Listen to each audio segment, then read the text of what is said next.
Islamic বিশ্বাস অনুসারে শেষ বিচার বা জাহান্নামের ধারণাটা এটা তো আমাদের অনেকেরই জানা, কিন্তু এর যে খুঁটিনাটি বিবরণ আছে সেগুলো প্রায় এড়িয়ে যাওয়া হয়। আমাদের হাতে একটা ইউটিউব ভিডিও ট্রান্সক্রিপ্ট আছে যা এই পুরো বিষয়টাকে একেবারে শুরু থেকে শেষ পর্যন্ত খুব স্পষ্টভাবে তুলে ধরেছে। হ্যাঁ, আর এটা শুধু ভয় দেখানোর জন্য কোনো বর্ণনা নয়, বরং এটা কিয়ামত বা মহাপ্রলয়ের শুরু থেকে জাহান্নামের শাস্তি পর্যন্ত পুরো প্রক্রিয়াটিকে একটা যাত্রার মতো করে দেখায়। ঠিক, তো আজ আমরা এই যাত্রার প্রতিটি ধাপ নিয়েই কথা বলবো, তাই না? এর পেছনে তাৎপর্যগুলো বোঝার চেষ্টা করব। একদম। আর এই যাত্রার শুরুটাই তো একেবারে মহাজাগতিক স্কেলে, কোনো সাধারণ ঘটনা দিয়ে নয়, বরং পুরো মহাবিশ্বের ধ্বংস দিয়ে। হ্যাঁ, সূত্র বলছে ইসরাফিল আলাহের প্রথম ফুঁক, আর তারপরেই সব শেষ।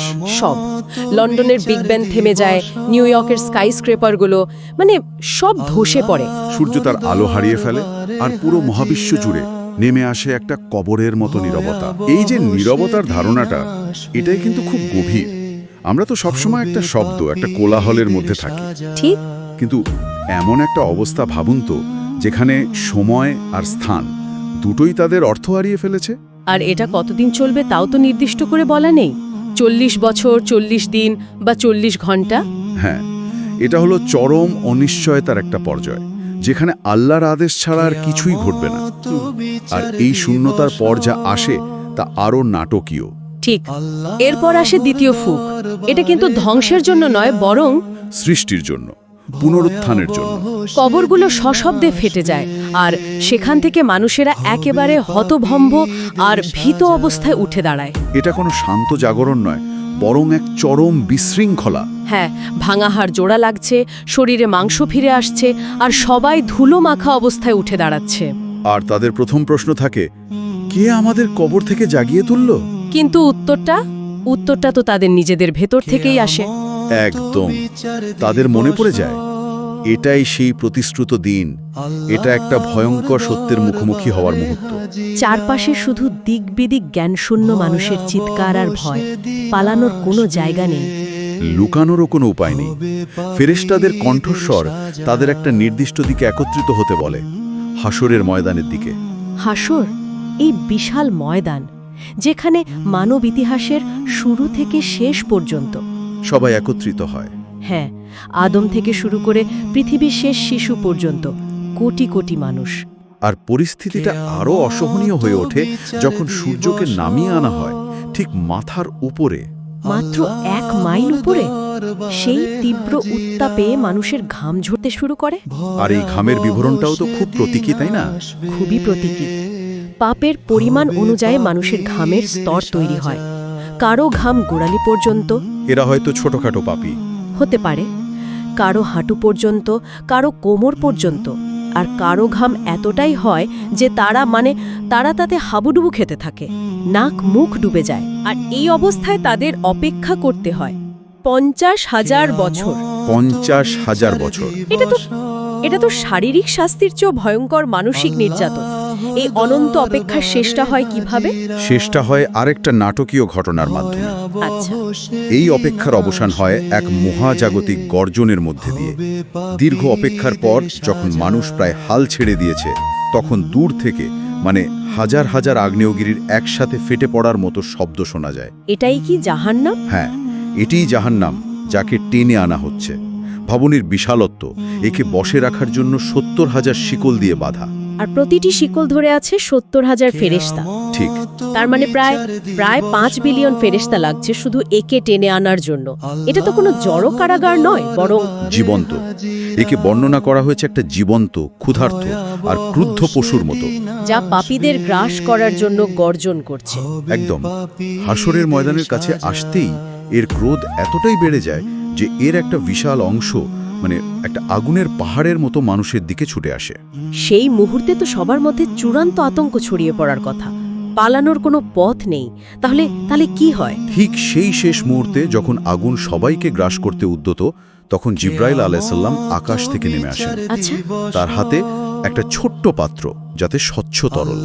তিনি সেই তরলটা আগুনে নিক্ষেপ করার সাথে সাথেই বিশাল আগুনটা নিভে যায়। একটা শীতল পাথরে পরিণত হয়। সবাই হতবাক। এক মুহূর্তের জন্য স্বস্তি, কিন্তু প্রশ্ন তো থেকেই যায়, কি ছিল এই তরলে? কোনো অলৌকিক পানি? মানুষ যখন এই প্রশ্ন করে তখন জিবরাইল আলাইহিস সালাম ব্যাখ্যা করেন। বলেন যে ওই তরল ছিল পৃথিবীতে আল্লাহর ভয়ে বিশ্বাসীদের ঝরানো চোখের জল। চোখের জল? হ্যাঁ, অনুশোচনা, ইবাদত আর দোয়ার সময় ঝরে পড়া অশ্রু। এই বিষয়টাই কিন্তু শাস্তির ভয়াবহ বিবরণের মধ্যে একটা আশার আলো দেখায়। মানে ক্ষুদ্রতম সৎকর্ম বা আন্তরিক অনুশোচনাও হারিয়ে যায় না, এর একটা মহাজাগতিক মূল্য আছে। ঠিক তাই। আর এই ঘটনার পর শুরু হয় বিচার পর্ব। চূড়ান্ত বিচার। হ্যাঁ, মানুষকে একের পর এক তাদের নামে ডাকা হয় এবং তাদের আমল নামা বা কর্মের বই দেওয়া হয়। আর সৎ কর্মশীলদের দেওয়া হয় ডান হাতে। হ্যাঁ, আর তারা আনন্দে চিৎকার করে অন্যদের বলে, নাও আমার কিতাব পড়ো, আমি জানতাম আমার হিসাবের মুখোমুখি হতে হবে। তাদের মধ্যে কোনো ভয় থাকে না।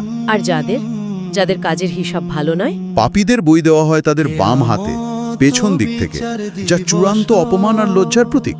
তারা তখন হতাশায় চিৎকার করে, বলে, হায়, আমার বই যদি আমাকে না দেওয়া হতো, আমি যদি আমার হিসাব না জানতাম। কিন্তু সবচেয়ে গুরুত্বপূর্ণ দিক হলো সেই মুহূর্তে মানুষের মুখ বন্ধ করে দেওয়া হয়। তারা আর কোনো অজুহাত বা মিথ্যা বলতে পারে না। তাহলে সাক্ষ্য দেবে কে যদি মুখই বন্ধ থাকে? তাদের নিজেদের অঙ্গ প্রত্যঙ্গ, তাদের হাত, পা, চোখ, কান সবকিছু তাদের বিরুদ্ধে সাক্ষ্য দেবে। কোরআনের একটা আয়াত আছে না এই বিষয়ে? হ্যাঁ, উদ্ধৃত করা হয়েছে। আজ আমরা তাদের মুখে মুহর এঁটে দেব, তাদের হাত আমাদের সাথে কথা বলবে এবং তাদের পা তাদের কৃতকর্মের সাক্ষ্য দেবে। কিন্তু এটা কি আক্ষরিক অর্থেই ঘটবে?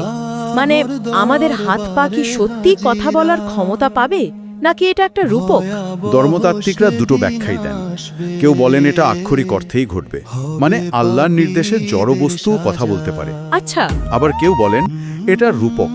এর গভীর অর্থ হলো আমাদের কর্ম আমাদের সত্তার এত গভীরে ছাপ ফেলে যায় যে আমাদের অস্তিত্বই সেই কর্মের প্রমাণ হয়ে দাঁড়ায়। অস্বীকার করার কোনো উপায়ই থাকে না। কোনো উপায় থাকে না।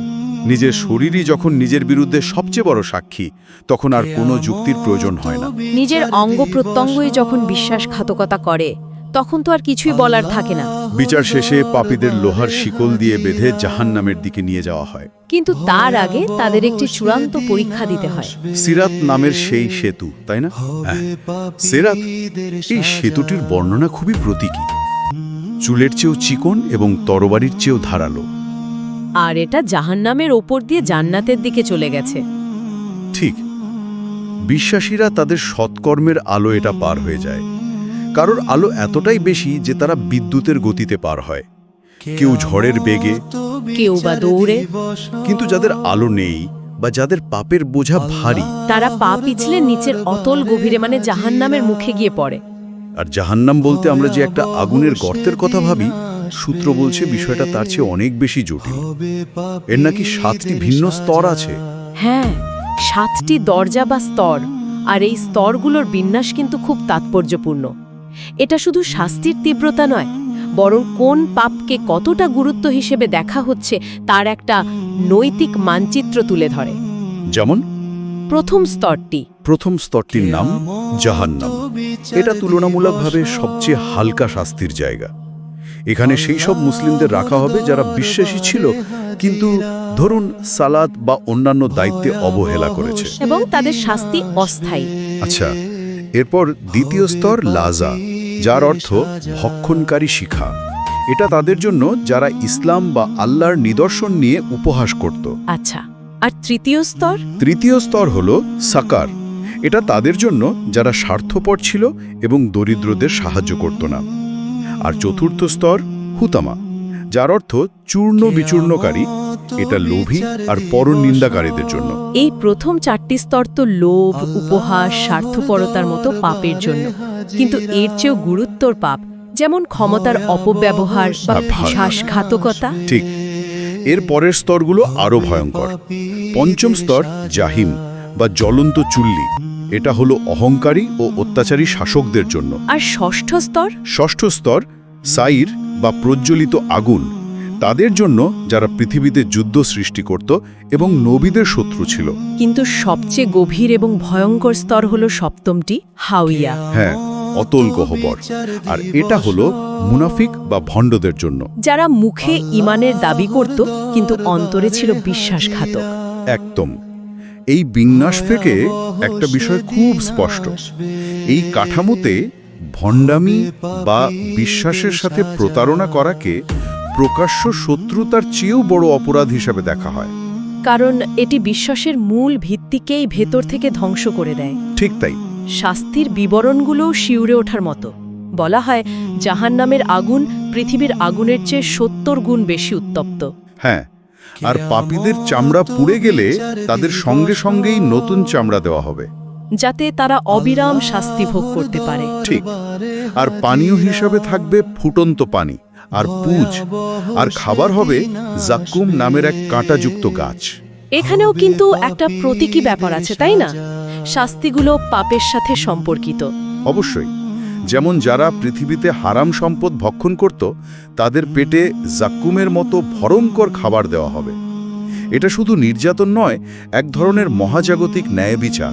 আরেকটা অদ্ভুত বিষয় হলো জাহান্নামে নাকি শুধু আগুনই নেই। হ্যাঁ, এই বৈপরীত্যের ধারণাটা খুব গুরুত্বপূর্ণ। সেখানে যেমন চরম গরম আছে, তেমনই আছে জামাহারি নামক হাড় কাঁপানো ঠান্ডা। এই ঠান্ডা আগুনের মতনই কষ্টদায়ক। আগুনের মতনই। পাপীরা গরম থেকে বাঁচতে ঠান্ডার জন্য আর্তনাদ করবে, কিন্তু যখন তাদের জামাহারিতে পাঠানো হবে তখন তাদের হাড়গুলো ঠান্ডায় ভাঙতে শুরু করবে।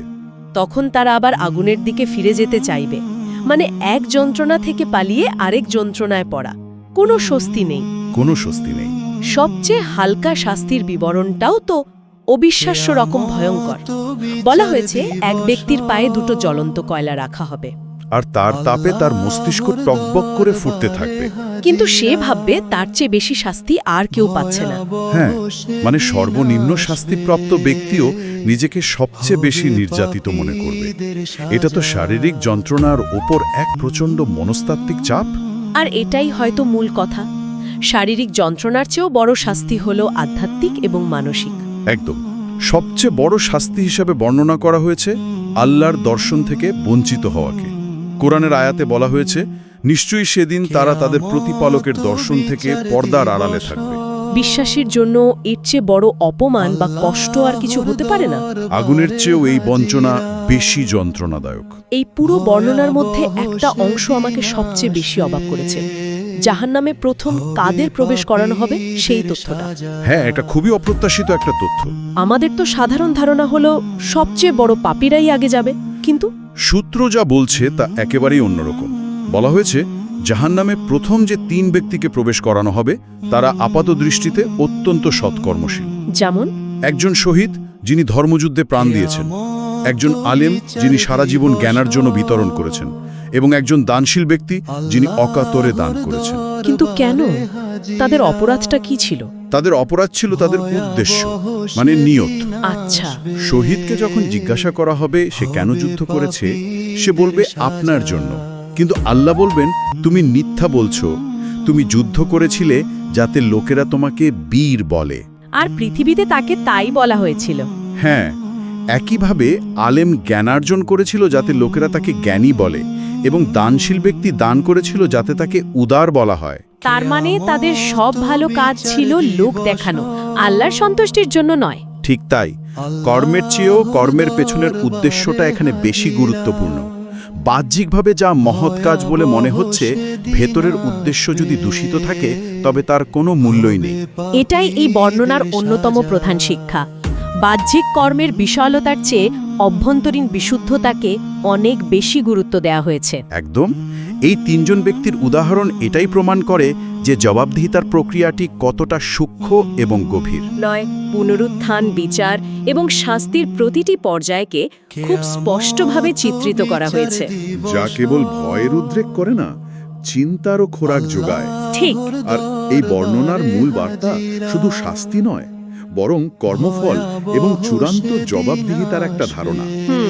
প্রতিটি কাজ, প্রতিটি উদ্দেশ্য, এমনকি অনুশোচনার প্রতিটি অশ্রুবিন্দুকেও এখানে হিসাবে আনা হয়েছে।